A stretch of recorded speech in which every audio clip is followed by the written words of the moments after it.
continuação. Vamos lá. Como eu disse, galera, eu ia dar esse negócio aqui, o barulhento. Tá aqui. Tá. Legal. Eu dou esse daqui. Essas duas que vem a bolinha de gude. Pera ainda, não acabei. E essas. E essas. Não, eu não quero só uma. Essa stress ball, mini stress ball e essa minhoca. Eu já tenho uma minhoca. Já tenho stress ball e já tenho esse negocinho azul. Então. Aceito!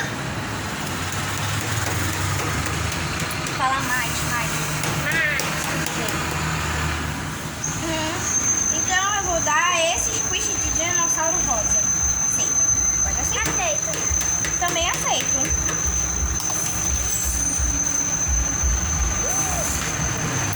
Ai, gente, eu ganhei esse, tô muito feliz. Vai lá, bota aí. Vamos lá. Próximo é... Bota aí. A gente não nem apertar. Ainda não acabei. Vocês sabem o nome dele? Porque, sinceramente, gente, eu não sei, ó. A gente também não Que ele sabe. gira.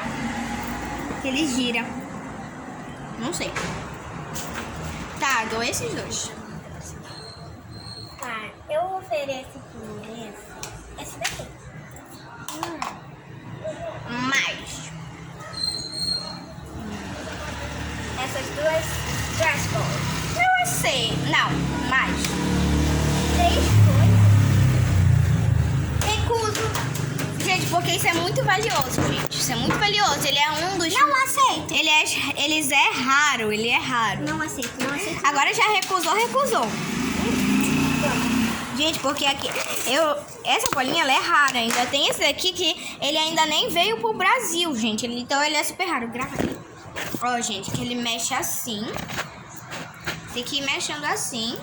Tá, bora lá. Pronto. Deixa eu botar. Próximo é... Eu vou botar esses 3 squish que grudam na parede. Joga aí na parede. Não sei se nessa daqui vai grudar, né? Gente, nessa não grudou, mas ele gruda porque... Ah, naquela ali. E o outro. Ai, deixa eu pegar lá ele. Pega ela lá. Mostra pro pessoal. Ó, gente, viu? Ele grudou. Ó, joga de novo. Uma vez eu joguei esse daqui lá no... Uma vez ela jogou